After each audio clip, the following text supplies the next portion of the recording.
Hello for anyone joining us on Livestream. We are just filling up the room here in New York, so the live stream, the official content will kick off probably about 10 minutes after the hour. So just sit tight and we'll get started shortly.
Testing for live stream. Testing for live stream. We will start the program in just a few minutes. We're filling up the room here and then we'll get started.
Testing for live stream. Testing for live stream.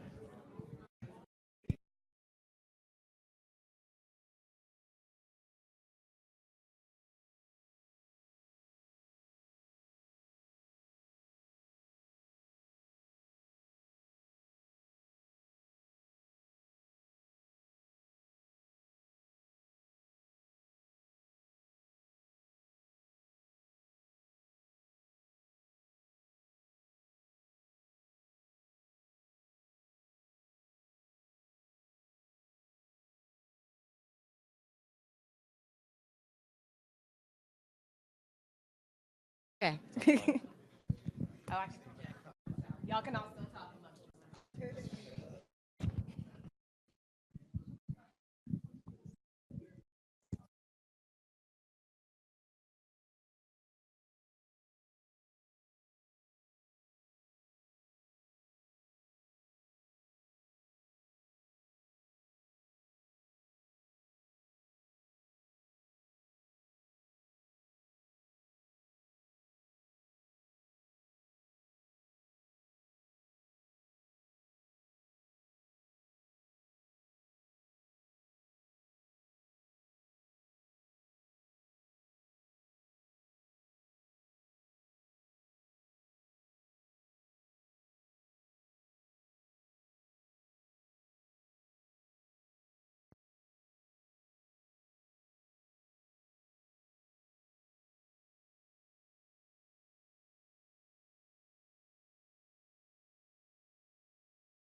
Good evening. Welcome to Ever After. My name is Ashante Renee. I am the Director of Communications for Common Justice and the executive producer of the Ever After series. Before we get started, I want to thank our amazing, amazing team on this project, which includes Rachel Rozenek, Edany Tran, Daliso Leslie, Quentin Kruger, Doug Reyes Cerron, Epic, Tommy Mira, with support from the Ford Foundation, Google, and my colleagues who are still actually working right now as we speak. To the courageous and fierce people who have shared their stories, to those of you that are in the room and those of you that are watching online, thank you. To each of you, I do not take lightly the weight of sitting in front of a camera and sharing your pain and your process. So from the bottom of my heart, I deeply appreciate you. Thank you for trusting us with your story and honoring us with your time. To all of the partnering cities and host locations that are live streaming across the nation right now, first, hello, how are y'all doing? I believe we're at close to 30 locations at this point. And it's 30 different social justice groups that represent bail reform, voters' rights, women's rights, violence intervention, immigration reform, community safety, prison reform, sentencing reform, justice reinvestment, and many, many more, because this is our social justice reform work. And we believe in movement building and not empire building. And so we understand that in order to move the needle, in order to keep this movement going, just as much as we are champions of our individual work, we have got to be champions of each other. So again, thank you all so, so much. And because we are doing this on a national level, that means there is a national conversation happening right now on social media. And so please join the conversation, tweet something, post something, share something, retweet something, and make sure you use the hashtag EverAfter and your city. So for here, it would be hashtag EverAfter, hashtag NYC. Now, for the Ever After series. The vision for this project is to provide stories that help us disrupt the false and prevalent narratives that incarceration equals justice, which in turn equals healing. We believe that not only survivor-centered and racially equitable approaches to violence can help us redefine what accountability and justice look like, it can also help us break the toxic cycles of violence, trauma, and incarceration. My hope is that what you see this evening shifts the filter through which you take in stories. Because some of the stories that we've been told about violence aren't necessarily incorrect, but they are incomplete, which means our current responses to violence are also incomplete. And until we tell new and more complete stories about violence and its aftermath, we will never be able to transform our responses to it or keep people safe and well. With Ever After, we're telling those stories. Stories of people who have survived harm and people who have committed it, stories of violence, accountability, and healing, and stories that will help us see things as they are and imagine what else is actually possible. And so tonight, I want you to expand your realm of possibility and imagine, just work with us for a second, and imagine if we had a system that actually centered survivors, that focused on accountability versus punishment, that anchored its resources in racial equity, and that was actually rooted in keeping people safe. So as you watch these stories, join us and imagine a new Ever After. Thank you and enjoy.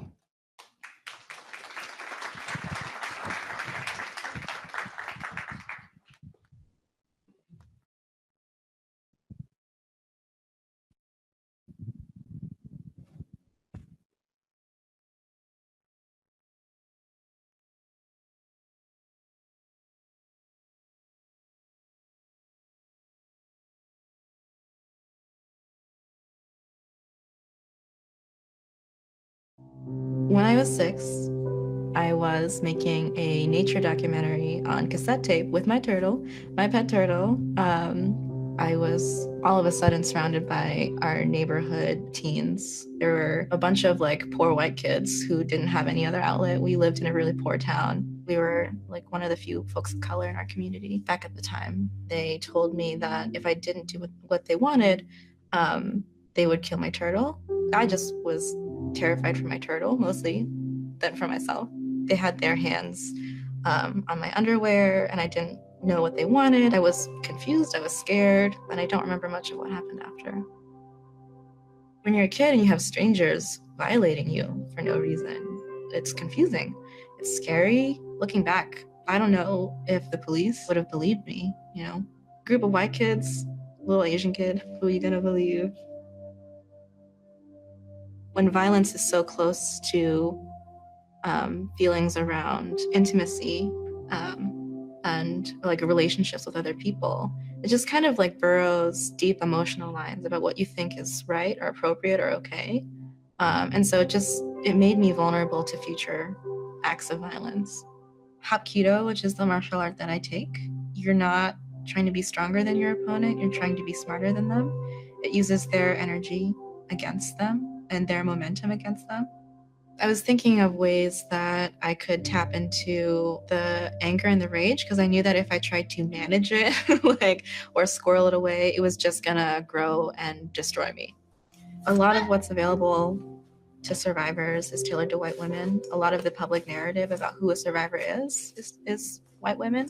And when you're not a white woman, you think that I don't get to be a survivor. I don't get to access these resources. They're not for me. When a system is tailored around one particular group, it leaves the rest of us out. Things that are tailored to white women don't take into consideration like why people of color don't want to access justice through the police and through the criminal legal system.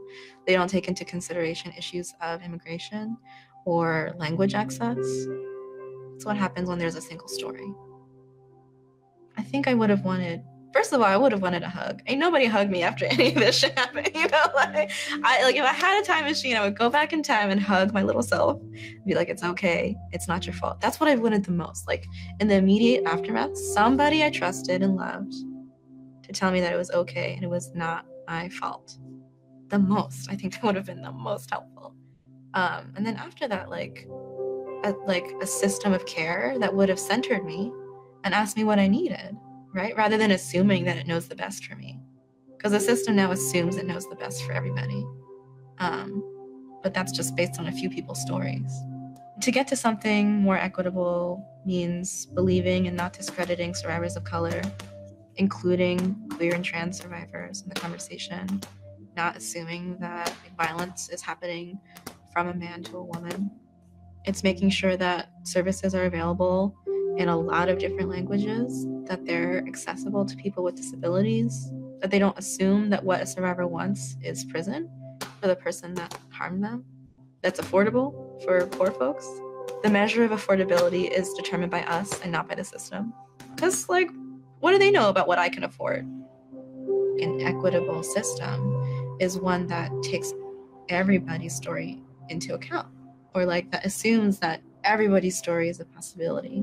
When you sit and think about what everybody looks like, what every kind of person might look like, thinking about the boundaries of that and then trying to push it further, beyond who you see every day, beyond who you talk to every day, because oftentimes we are gravitated towards people who look like us or who are similar to us in some way. Just kind of thinking about the last girl, a girl in the remotest village, the poorest village, a girl of color, a girl with disabilities, the last girl that people think about when they think about tailoring their services to somebody. That's what I think about when I think about equity, is the last girl.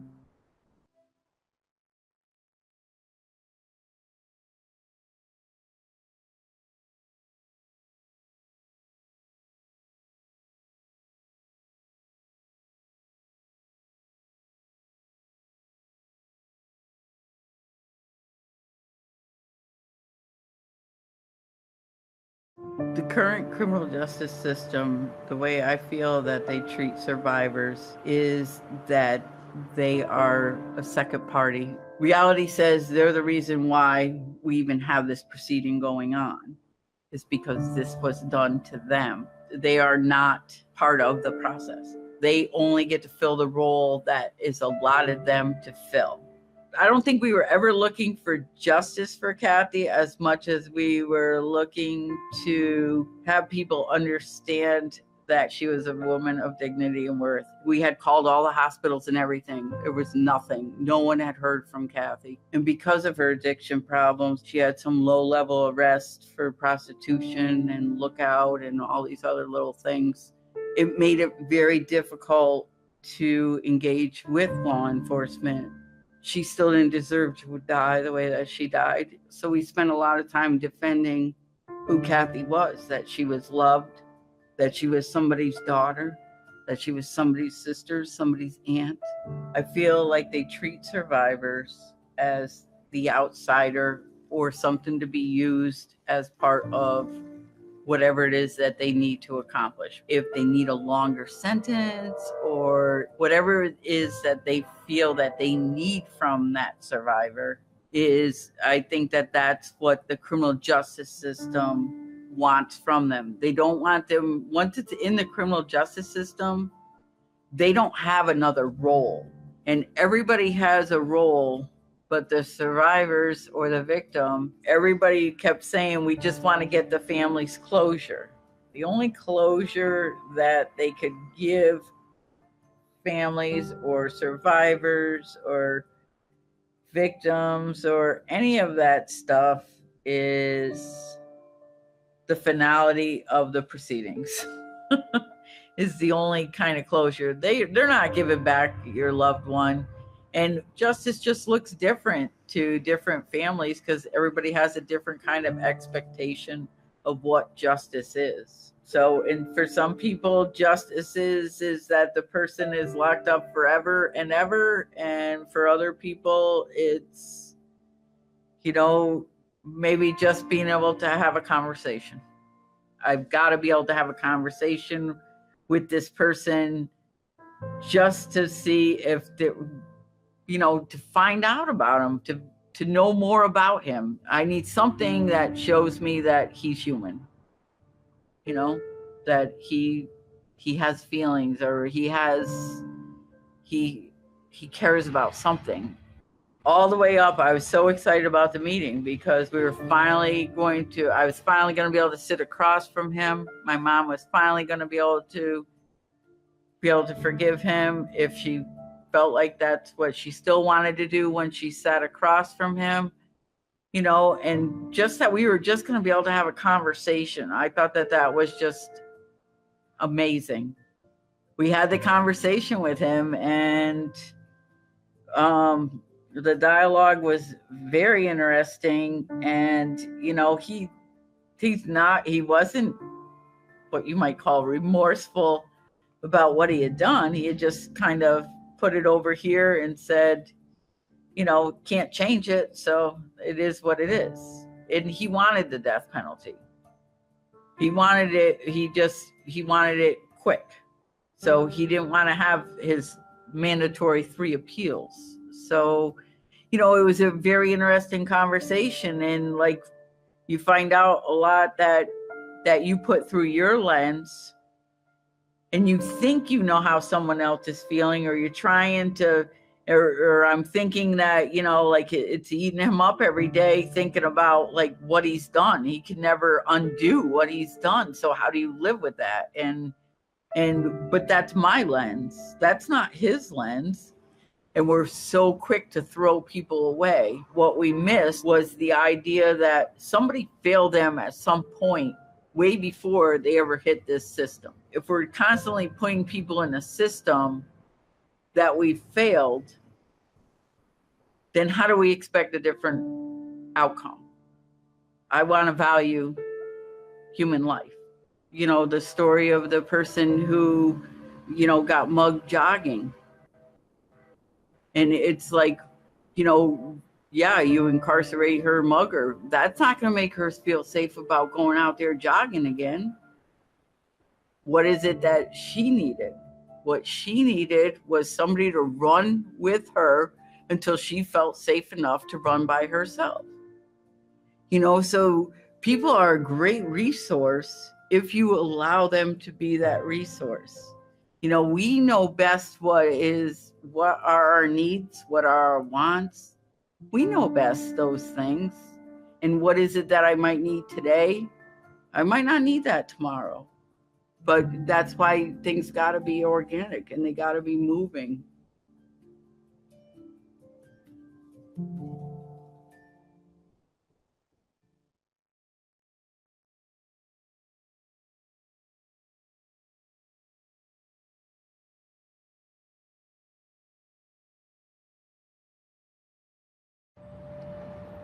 was born on the island of Jamaica.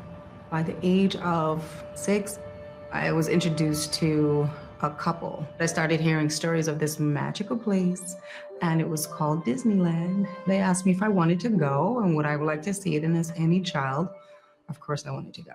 They brought me to this country, and I never went to Disneyland. I actually started being taken inside of a closet and being raped by the age of 9. I went to the school counselor for help, and it didn't work out. It actually became worse for me. I was labeled a liar, and so I became a liar. I created a world that I could live in because I couldn't deal with the world that I was really living in. My safe space was when I would disassociate. I would not be connected to the pain. I would not be connected to what was going on.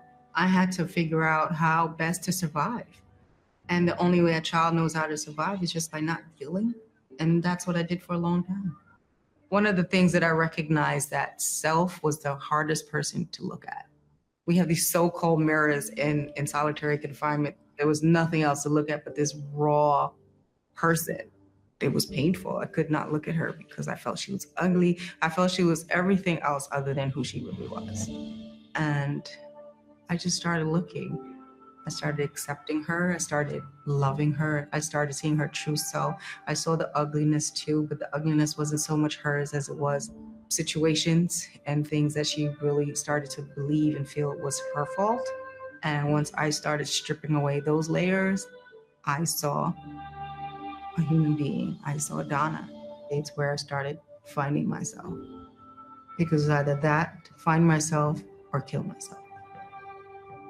How do you treat people when you remove them from our communities? Do you treat people as less than? Do we treat people as subhuman? Do we treat people like they are not worthy? Do we treat people worse than we would treat animals? How we treat people in those moments, in those times. We have to be very conscious about that. We have to be different. We've not been addressing it right. We know the act that they do is wrong and it's criminal, but the person needs to be addressed. The person needs some help. The person needs treatment. The person. We don't realize that we perpetrate violence in so many ways towards people, and then it's become a conditioning. And so when people react in a way that they've been taught, they're wrong. And then you want to put them in an environment that's 1,000 times as violent and just egregious as where they came from, and then expect them to be some rehabilitated, transformed person in 20 years. No, that's not true. When we become aware of what we've done or contributed to, then more than likely we won't do those things again. I recognized a theme when I went into prison that we were all kids, we were all little girls.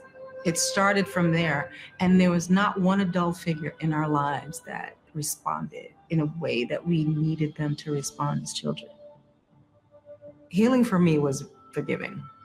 I started forgiving myself first. I was then able to forgive every person, every adult that ever hurt me. I recognized those people that I was turning to or would have liked to help me did what they did because something happened to them. We're all wounded healers. We have the capacity to be wounded healers. If we can move past the pain, we will be able to heal, because then we'll be able to allow love to enter. Love, compassion, empathy, because that's what we need. Nothing will change unless we allow that to happen. So my way of giving justice to that little girl is to just embrace her and to say, I hear you and I believe you. If nobody else believed you, I believe you. And that's why the woman today is addressing those things, because no one addressed it for you as a little girl. That's my way of giving her justice.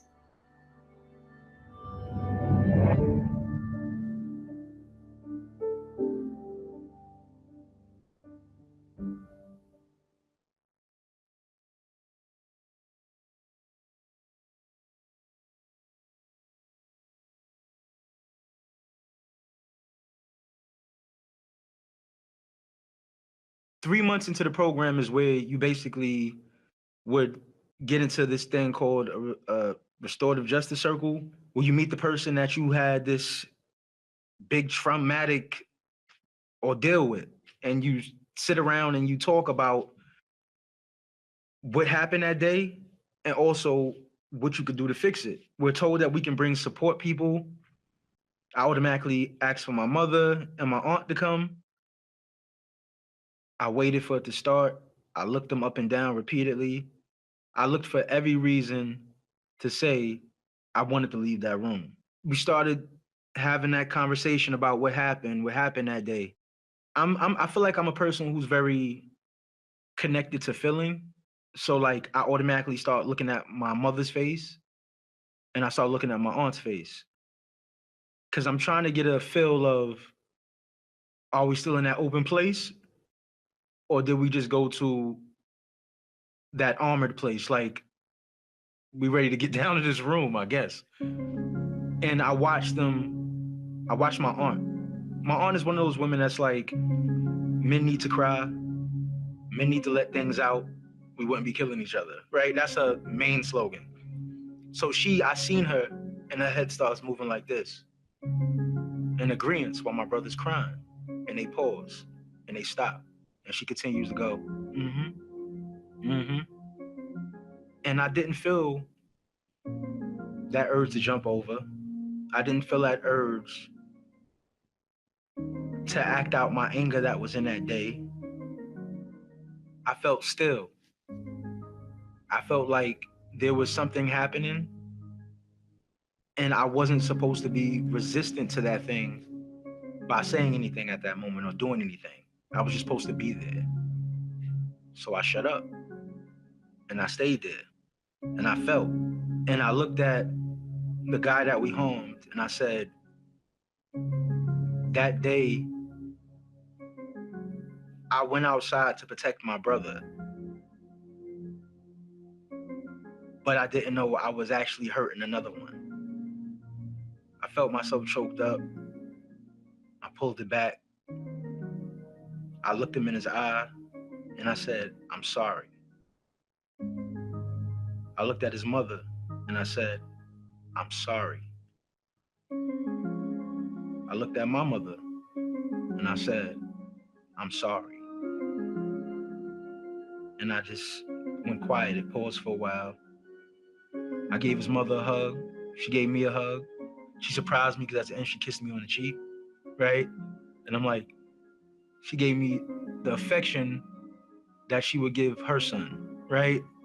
Like, I harmed your son and you just gave me a hug and a kiss on the cheek and told me, God bless, I'll see you later. Like we were the closest, like it was weird, but it felt good. And I stayed in that. And in time, I ran into people who had that same like mind as me after a while. Like I ran into a circle of people who I noticed talked about how they was hurt or how something pained them.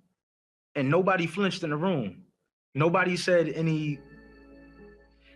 nothing macho to cover it up. Like my father always said, I love you, but he always said, I love you, big head. Right? So that sort of thing. There was nothing to go with it. It was just what it was. And I was like, that's the type of space I want to be in. I know that I'm connected to so much with every action that I make in every day. And that's what made me see that I was worth needing healing. I was worth receiving healing. I've learned that the ingredients are not set in stone. That the ingredients are not all tough ingredients. They're not me being a protector. They're not me knowing all the answers. The strength is in me saying, I don't know. I need help. I feel a little hurt right now. I want not to have to worry about my kids going through violent things without there being an answer for it, and also just not going through violent things.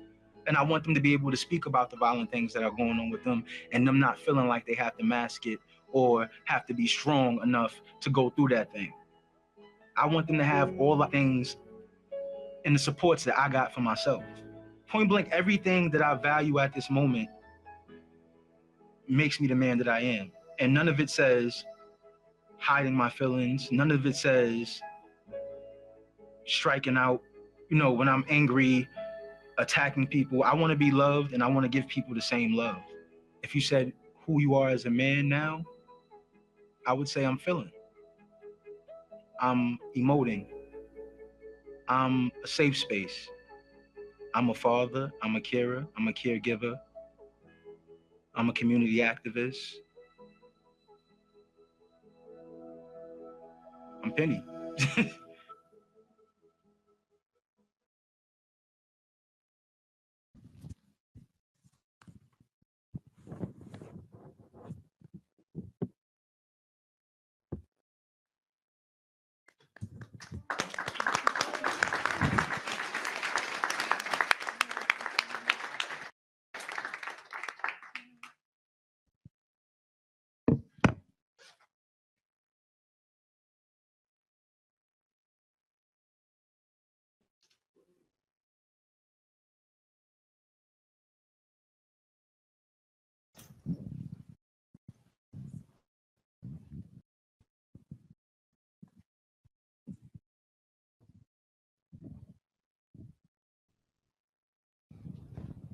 Great.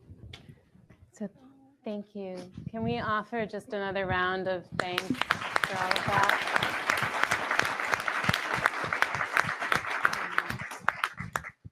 And I want particularly to thank the people who offered up their stories in that conversation. A couple of them are here in this room, others are not. A couple of them are here before you, but really want to honor what it takes to provide that to all of us as a basis for what we can envision together. As Ashante shared in the opening, we know that our policy as we know it are rooted in a set of stories about what's true. And the only way we'll really transform that is if we're able to replace those stories with ones that are more complete and more true, and more complicated in the way these things are complicated. So we know that they are giving something to us that it's our job to put to use. Also want to acknowledge that many of us, if not all of us in this room, will have experiences that connect to some of the things we just heard. So invite you to take care of yourself in whatever way you need to in this conversation. There are a few common justice people in the room. Common justice folks, would you raise your hands? If you want to talk to someone about what's happening for you, grab these folks and take them into the hall with you. They'd be happy to. If you step into the hall, even if you just kind of linger at the door for a minute and look in, we'll take that as a signal you want us to check in on you, but just do what you need to do. And the last thing I'll say before I introduce this panel, who are extraordinary and real experts on this, is that what we are not trying to do is to replace the experts we're used to with new experts. What we're trying, though it wouldn't be a bad move, but what we're trying to do is to acknowledge that all of us know this. Like all of us have this expertise. It's in our lived experience. It's in our relationships. It's in our communities. That one of the biggest harms the criminal justice system has done is to teach us that we don't know what to do. And the things that we experience and the things we know have in them the answers to what we know to do. So that means both honoring all the people here, but also each of us in this room and each of us on that vast live stream out there, honoring what we know and bring to this as the basis for what we know has to be possible. So with that, it is my great pleasure to introduce this panel. Mark Levin, Hernan Carvente, Valdez Heron, Mrs. Jackson, I don't say her first name, and Donna Hilton, who are joining us tonight. You'll see on the myafterafter.org site, you'll see a video up there with Mrs. Jackson, so you can watch that as soon as you're ready to watch another video, and there are many more to come. And so I'd love to start us off, and Hernan, I'd actually like you to start us tonight, if you don't mind. I warned you. And so Hernan, you talk about this openly a lot. You've been incarcerated and you've also been accountable, but those things were not necessarily the same thing and did not necessarily happen at the same time. And can you talk about, in your experience, the barriers incarceration creates to people being accountable and what you believe actually helps someone do accountability in a real way? Sure. Thank you again, and I just want to thank everyone in this room for having me here. And yeah, I have to do a lot of that after this. I have to admit that I think the word accountability in and of itself was a word I didn't quite comprehend even when I walked out from prison with 57 college credits, walked to John Jay College of Criminal Justice. And, you know, I'm in a school where all you're learning is about the justice system and what accountability means. And to me, the term in and of itself still held no meaning, even when I was studying at a criminal justice focused school. And I say that because while incarcerated, you know, I went in for attempted murder. I went in and served 4 years out of a 6-year sentence, and was supposed to do 18 years. I got lucky. A 2-day difference saved me from doing 18 years. And while I was in there, I had to really try to survive each day. It was still a survival game, the same survival game that I had to play while I was in the community, outside, when I was gang banging, when I was on drugs, when I was going through domestic violence at home with my mom, with my father. And at no point did I ever have an opportunity to reflect back on any of that.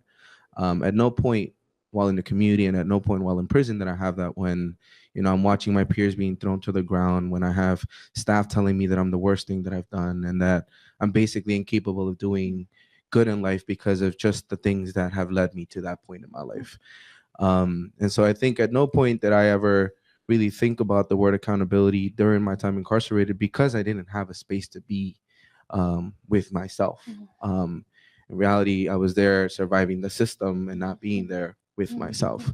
And so I think at some point it became this thing that I, you know, sort of learned to come to terms with, because I started doing this work and started working with people who, once again, shared their stories, and I shared my story over and over. And I think through sharing my story over and over, I realized over and over that I had never come to terms with what I had done, or had come to terms with the things that were done to me. And so I think what really helps people is really an opportunity to be with themselves in order for them to understand what they went through. And it's things that I haven't necessarily gone through intentionally. It's because people have believed in me. It's because of the education that I received. It was because I was able to learn a language in order to understand what accountability meant. And you don't always get that while you're in prison, because in prison it's a survival game, and in the community it's always sometimes also a survival game. But it's loving people who inevitably helped me understand that what I had done was wrong, and that I can now go forth in life saying that what I did was wrong, but that I need to move forward, and giving back to others and helping others understand how they can do better as well. Thank you. So I think usually we talk about accountability for people who cause harm and healing for people who experience as though they're somehow opposite. But you know, so much of what you say sounds so much like what healing looks like. Mrs. Jackson, if I can ask you to share with us a little bit about your own experience of loss and what healing has meant for you, what healing has looked like. Like, what does it mean to really heal, and what does it take? Well, healing is an individual, yet a group, especially when you're in a family. There's not a one-size-fits-all healing. Everybody has to go through their steps. And for me, my steps was a process, but wasn't as long as some people thought it should be. No one can tell you what your healing should be or how you ought to heal. My son, who had gotten killed, and I've shared this, doing the right thing. And for me to heal, I had to come to the realization that even the guy that killed my son, that really didn't know him, that there was something that he was dealing with. And instead of taking responsibility or finding out what he needed to do, it resulted in the death of my son. Healing for me was different than even the healing for my husband. You say, well, you're married. Why you? He had to go through his healing the way that he needed to go through it as a father. I needed to go through my healing as a mother. And then there was a daughter that had to go through her healing as a daughter. And I say this, there's not a one size fit all healing. If anyone tells you that, that is not true. So I had to come to the realization that I could look at what happened and let it destroy who I was. Or I can take the murder of my son and turn it into a positive that would help me heal and hopefully help my husband and my daughter to heal, because they didn't want to hear no parts of healing at that point. They just wanted justice. So what did I do? I became more active in the community. I became a person that young men and young ladies came to and wanted to know, how could you do that? Someone took your son. How could you still smile, and how could you still share and talk? But I had to come to the realization that there was a message and there was a story that I was to share out of my experience. And I had to trust and believe in a God that he would not do anything that he didn't have a plan. Was it easy? No, it wasn't. But when I accepted the plan that he had out of the death of my son, healing really began to happen. Until one day, about 2 years ago,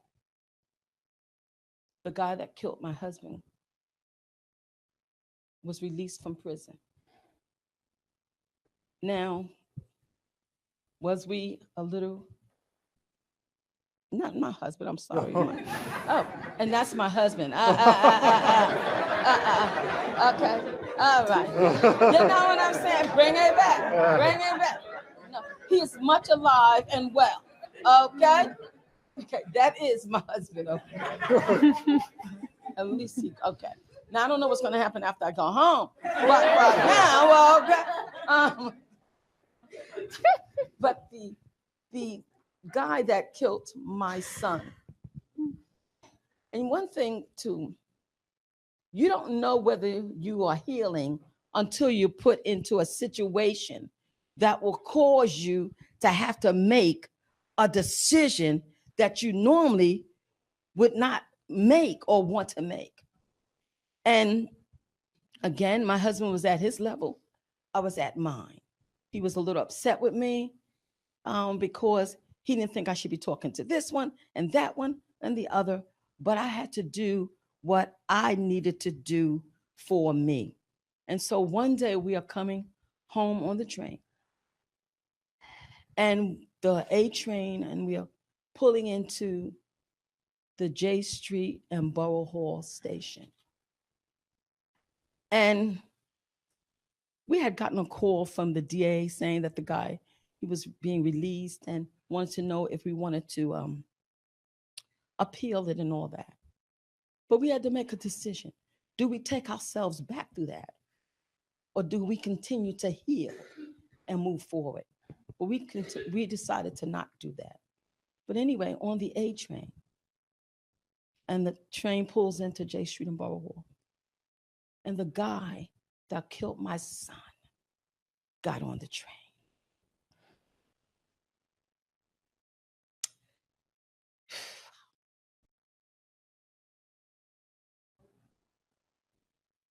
That was a time that I believe God tested me.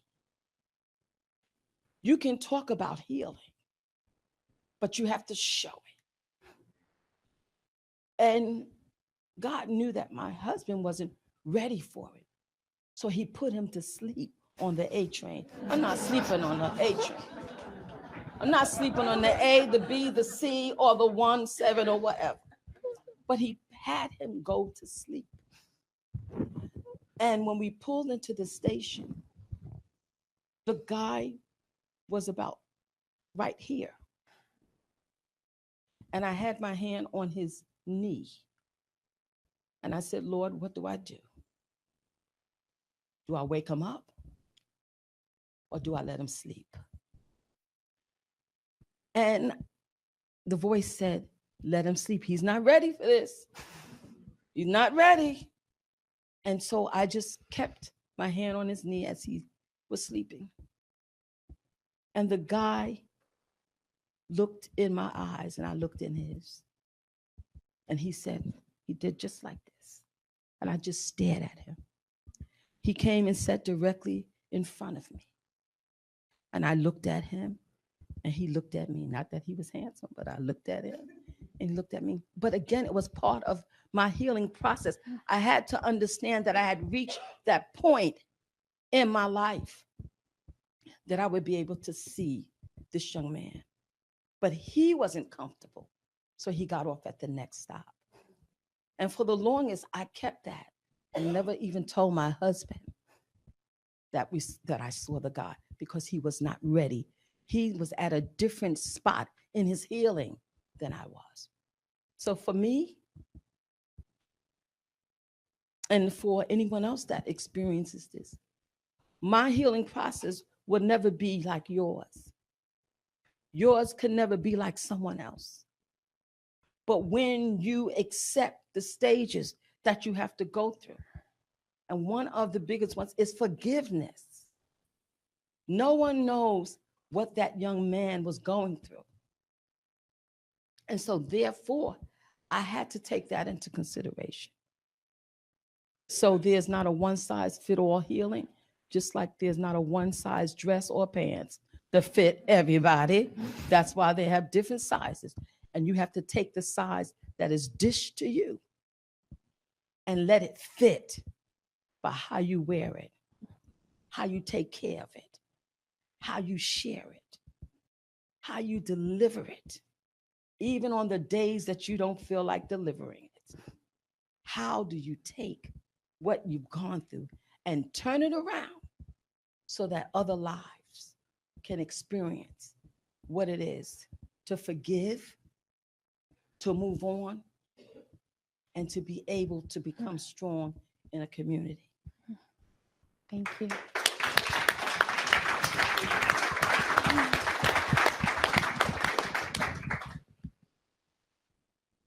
So Donna, I feel like that charge to take what you've been through and figure out how to offer it up in the service of something larger is one that many of us have witnessed you like take up so deeply. Everyone should read Donna's book, A Little Piece of Light. If you do anything other than tweet, go buy it. That really charts that story beautifully. But you teach us so much about the courage of facing like what has been done to us and what we've done in our lives. And I wonder if you can share some about like what that courage looks like, what it requires, like what you do, and what lessons there might be from the courage you know about how we as a country can face this question of violence that we so love to avoid. I have to catch up on. I would, for right now, I cannot continue without just saying how honored I am and in awe I am of Miss Jackson, that this is courage. There is no other example right now than this moment. And I just want to say thank you for that, because as much as we move forward and we heal, still takes a lot. So I just want to honor you and your husband. She didn't mean what she said. So examples like what just happened. are what's necessary, right? But can we do it? I think we struggle. I often say when and thank you everyone for being here. I apologize, but I was in a moment. And thank you everyone that's watching. Um, I like to say to people that for too long, we have been so comfortable in things, in the way things are done, how we treat each other, what's not done, how we look at each other, how we judge, whatever we do. And it's time to get uncomfortable. And this healing is going to be uncomfortable. Healing is not easy.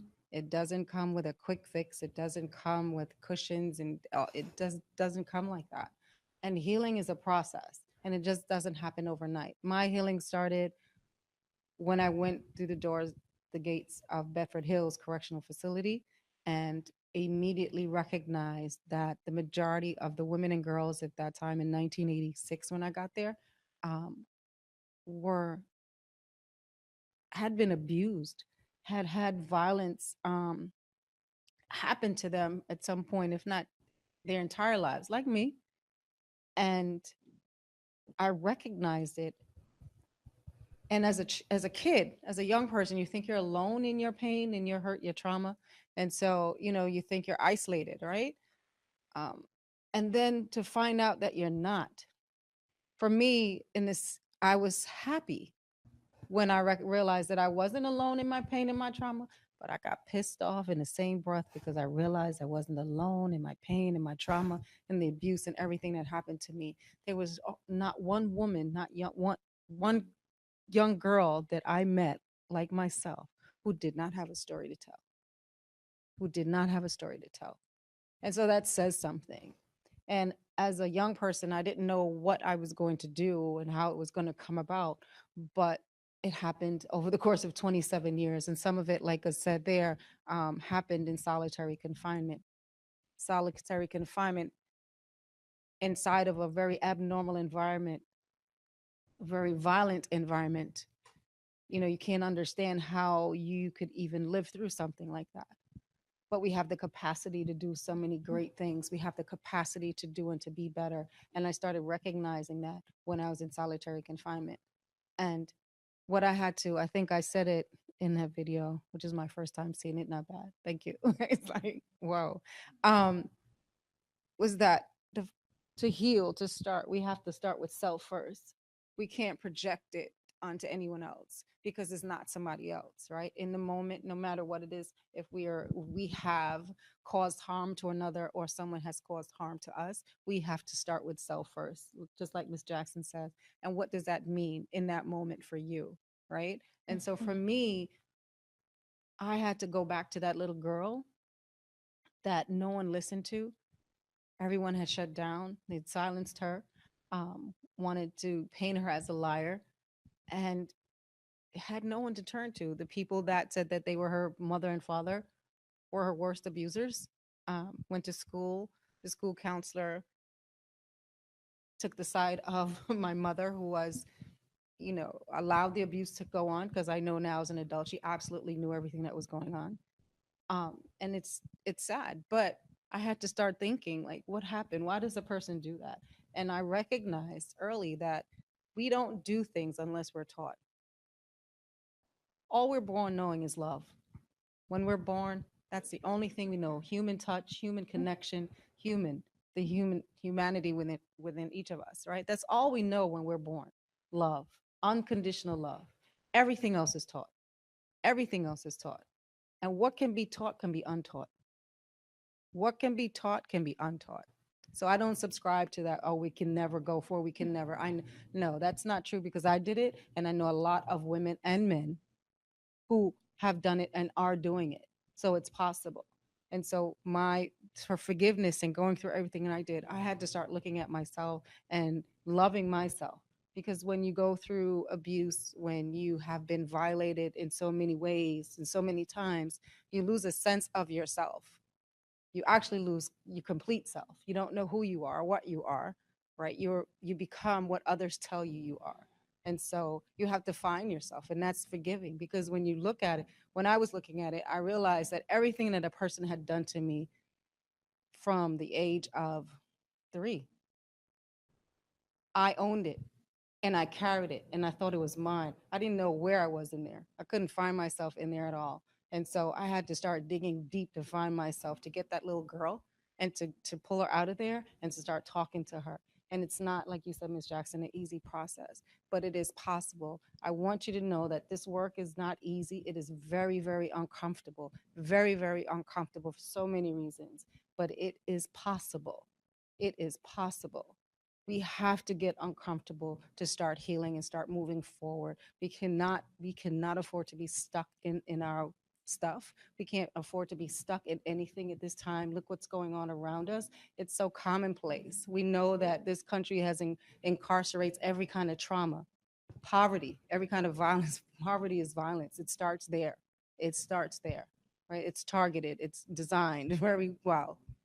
So we have to start looking at that and start becoming uncomfortable in this and to say we must change. But we have to start with self first. And that's why I always talk about looking in the mirror. Looking in the mirror. We can't talk about outside of us, the person over there, if we don't first look at ourselves. And so everything that we do, every intention that we have, every move that we make starts with us, and it starts with that first step. And I promise you, you will be able to stand in your truth as I stand in my truth, and I will continue to stand in my truth, and I will continue to make you uncomfortable, but with love. I will continue to make you uncomfortable, but we have no other choice but to heal and to move forward. Thank you.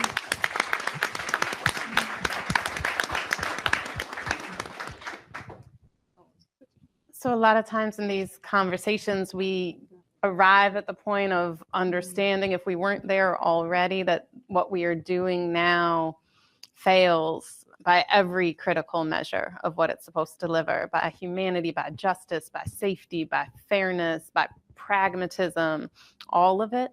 And then we try and ask what else is possible. And so, Valdez, you are here not only as an organizer with Catal, but in your capacity as a common justice graduate. And so you've had the experience, not unlike the one Donnell Penny described in that video, of being in the uncomfortable position, not just of healing, but of confronting the harm you've done. Can you talk to us about what accountability really means, what it looks like, how it's different from just punishment? Like, what does it mean to be accountable for the harm you've caused? Hello, everybody.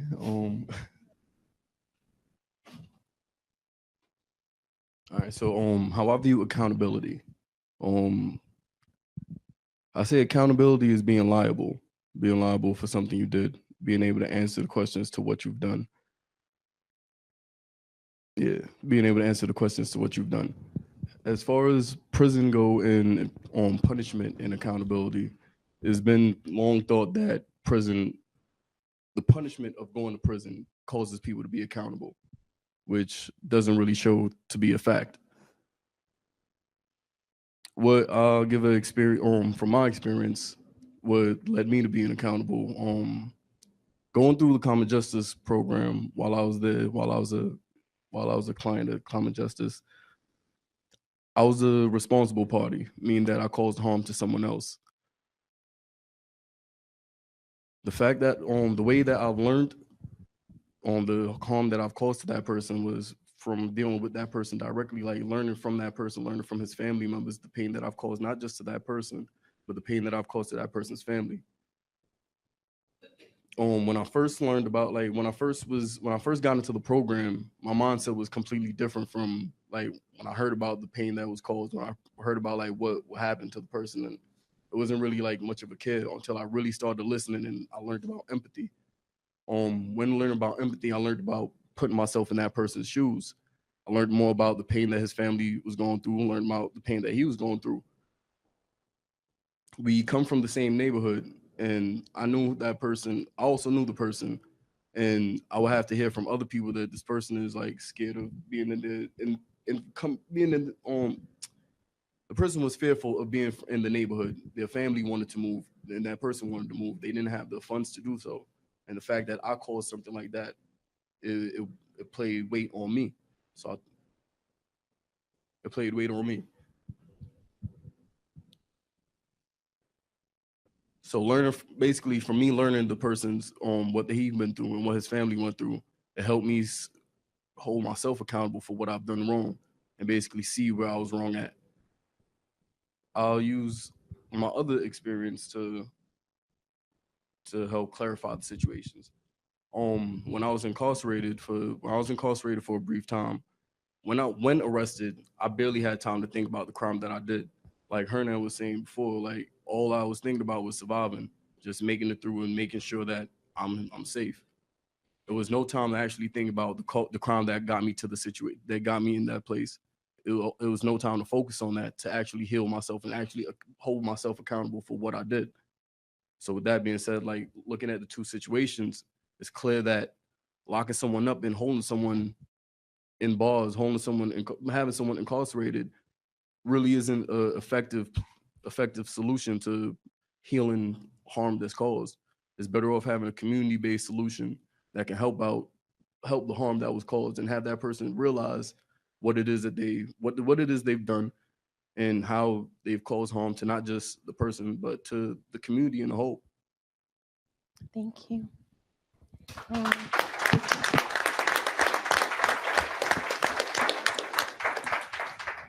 So a lot of you all in the room and a lot of you out on the live stream, hi, are working to try and create the kind of policy changes that make those solutions more possible and more accessible.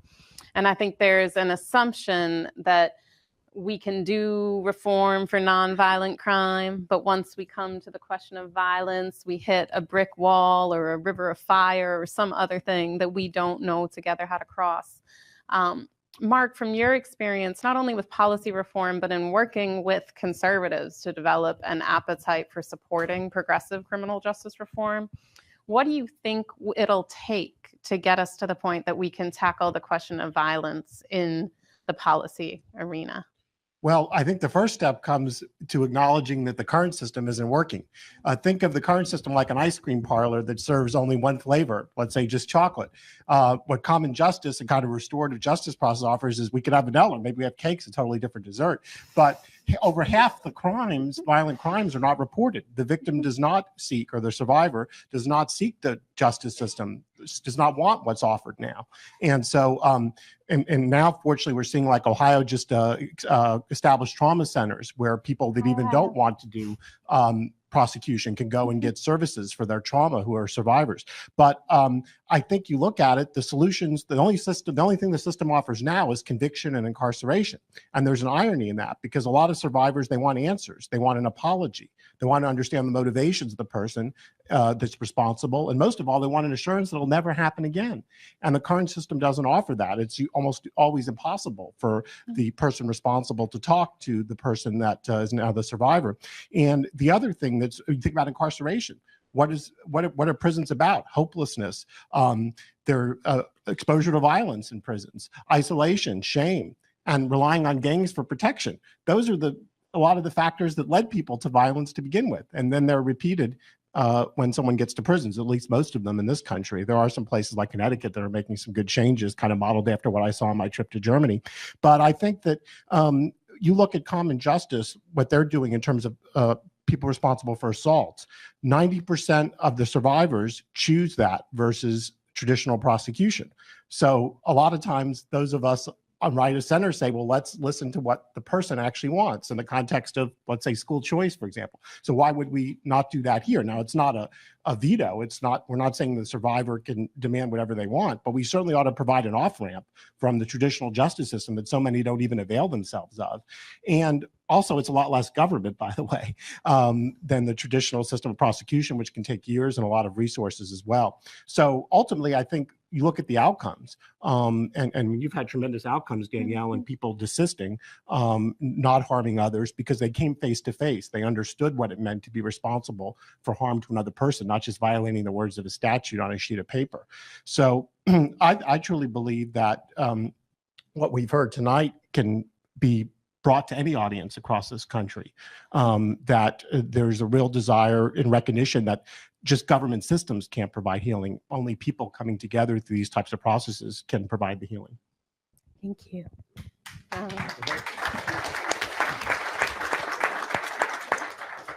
So there's an exercise that we do often, and that is somewhat popular in our movement, especially as we start to try and imagine things, and would like all of you all to take a moment, close your eyes if you're comfortable, and if not, just look down. Just don't look at anyone else so they can have a moment.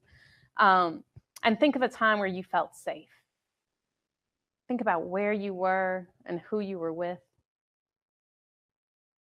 Think about the temperature, like really think about what that felt like in the moment.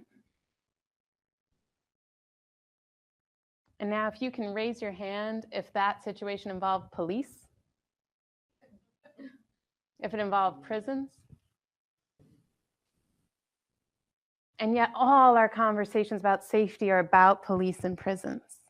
So when we say that we know something that is essential to it, it's some of what you all envisioned is the thing we need. It's the thing we know.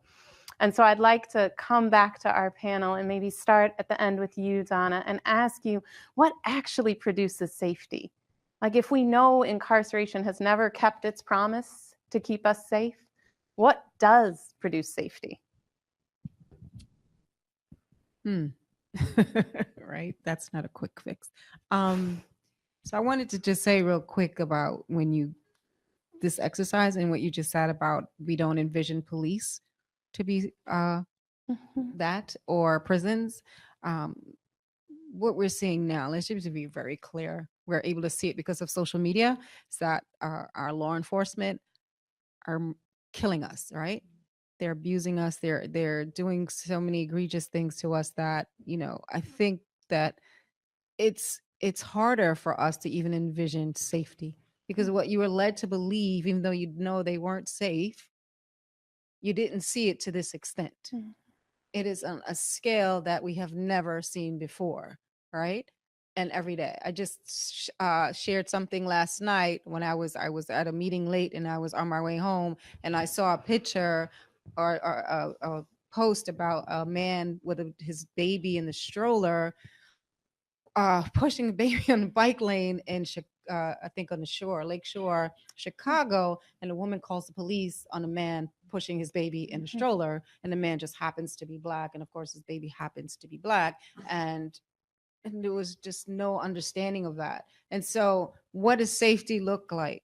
Safety look like not having fear of a person due to their color, fear because a person's sex, fear because of a person's sexual orientation, fear. I think fear, we have so many things that we do are based in fear, right? Our responses are come that way. And again, safety starts with us.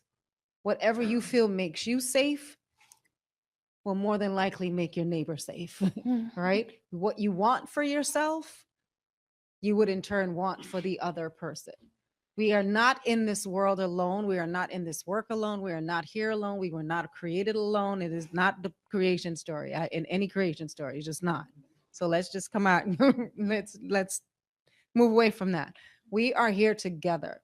And what I want from myself, the safety that I want from myself, not to be taken to a closet and raped, I don't want it for the next child. I don't want it for the next person. I don't want to walk down the street and get shot because I am walking and breathing while Black or a person of color. I don't want it for the next person. I don't care what color you are, right? So what you want for yourself, that's the way to start working on safety. What does your safety look like? Your safety looks like mine. Thank you. Ms. Jackson, invite you to answer that too. What actually makes us safe?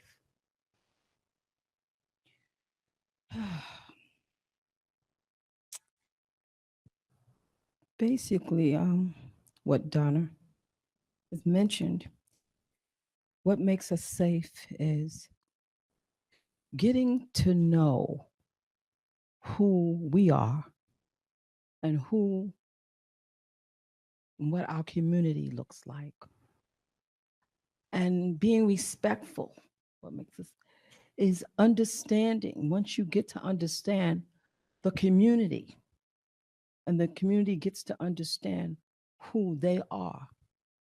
And there was something that years ago we used to say, no man is an island.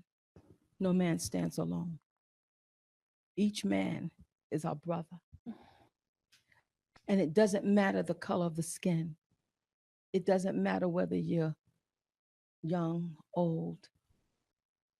What matters is the respect that we should have to understand why you do what you do, why I do what I do. Understanding cultures. That's very important. We are only different because of probably where we were born out of. But we're not different because our blood is still red. We're not different. And so respect for one another, whether you agree with everything, because we're not going to agree with everything, but we have to agree that we all deserve to be heard. We all deserve to be respected. We all deserve to not only give love, but to receive love. Thank you. And Mark, invite you to chime in on what actually produces safety, and then we'll come back. Oh, to sure. discuss it. Well, I mean, I think to me, it's a sense that somehow something was learned, that some progress, some transformation followed what was a horrible event and most of what we're talking about. And, you know, that goes to the difference between accountability and punishment. Punishment is passive. Accountability is active. Somebody has to acknowledge wrongdoing. They have to commit and then realize that they're not going to harm someone again. And therefore, the person who was harmed has that confidence that this isn't going to happen to someone else. Now, there's been a survey by Alliance for Safety and Justice. The majority of people who are survivors believe that prisons don't reduce recidivism. So they're not going to get that from incarceration. Now, granted, they serve a purpose in separating someone who may still pose a danger from society for a certain period of time, often too long, well beyond that necessary period. But so it's got to come from somewhere else. And that's where these restorative processes, the sentencing circles come in. And, you know, you can look at studies across the globe. And in New Zealand, this is the dominant form of justice. But the satisfaction that survivors express from having participated in this, 80 to 90% feel like they got that sense of safety from that. So I think what we need to do, unfortunately, you know, with some prosecutors here in the New York City area who provide the cases to you, they are taking this effort. And so it could be done by district attorneys across the country without even changing laws.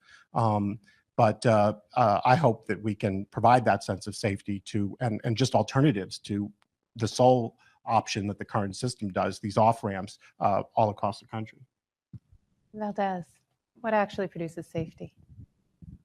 I have to piggyback off of what Donna said and definitely off of what Ms. Jackson said. Say they both took the words like completely from my head.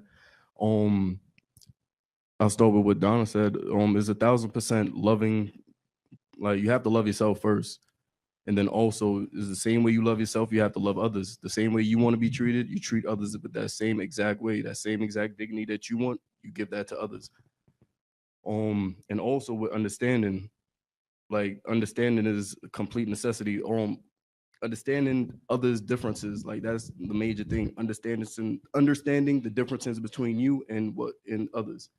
Understanding that everyone has flaws and understanding that everyone makes mistakes. And from once you can understand those differences, then it's easier for you to hold and be like, all right, when someone wrongs you, you can't get mad. Like, all right, this is just what that person does. This is how this person was raised. Back to what Ms. Jackson said, like, the only differences with us is like where we come from. And where we come from determines like how we're raised, and how we're raised is what makes us who we are when we get older. And that's mainly what it is. So I feel safety, what truly builds safety is the community in which you come from. If you have a proper community that's probably with the necessities that you need, like the proper resources, the proper education, the proper funding for the schools, like just everything in general. A proper community builds this proper safety. That way everyone trusts each other, everyone is in agreement with each other, a true community, unity. And Hernan, safety. What actually makes us safe? What makes us safe? I think delving a little bit more into what was said about the self, being in a space and being in a place where it's okay to say you're not okay is how you feel safe. where you can say, you know, I have depression, where you can say I have anxiety, where you can say I just went to a therapy session, or you can just say this past Wednesday I completed a mental health assessment, and not have a stigma over my head. That's what safety for me means, being able to say those things, and that's my truth, and that's actually my truth right now. And to be able to say that is because, you know, I feel safe in this room. Why? Because we created a space for that to take place here. And I think we need to create more spaces like that and be able to remove all of that stigma so that more people can be vulnerable and more people can say, I'm not okay, and that it's okay to not be okay. Thank you. I know, because we're at time. Sorry. So please join me one more time in thanking our panel.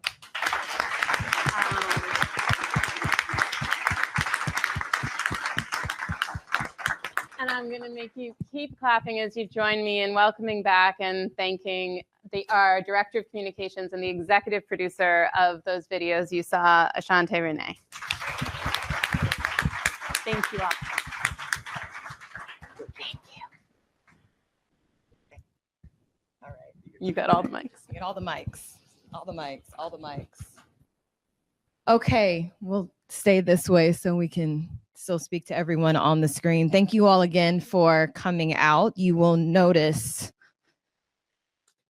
there's this piece of paper in your seat. If you haven't made notes on it, written on it, wrote your grocery list on it, this is a little piece of paper that has my ever after is. And what we are trying to do is capture what different folks ever after might be. We wanted you to do this at the end of the night so you could get an experience of the entire evening and hear what people's different stories were. And what we want to know is, what is your ever after experiencing violence? What type of ever after do you want to have for the rest of your life? Some folks have said, I want my ever after to be healing. I want it to be safety. I want it to be service. I want it to be caring. So I want you to think about, what would your ever after actually be? There's some markers. You can use those again. And I feel like you can be creative. Bruce is next to you. He can help you out. I believe in him. So then we have some markers. We're going to be sending those around. And so if you can take a few moments, think about, what do you want your ever after to be? Write that down.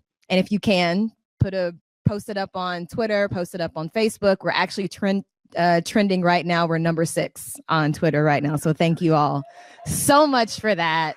So much for that.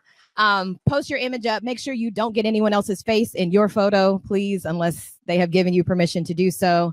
And when you leave, please leave your photo or leave your piece of paper there, because we're going to do some really creative stuff with that after the fact. So again, thank you all for tonight, for your time, for your energy, for your heart, for showing up, and for staying here. And cheers to our ever after. Have a good night.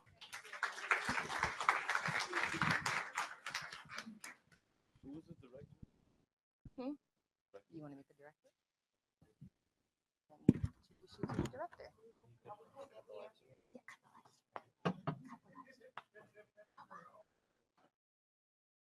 Has it cut it?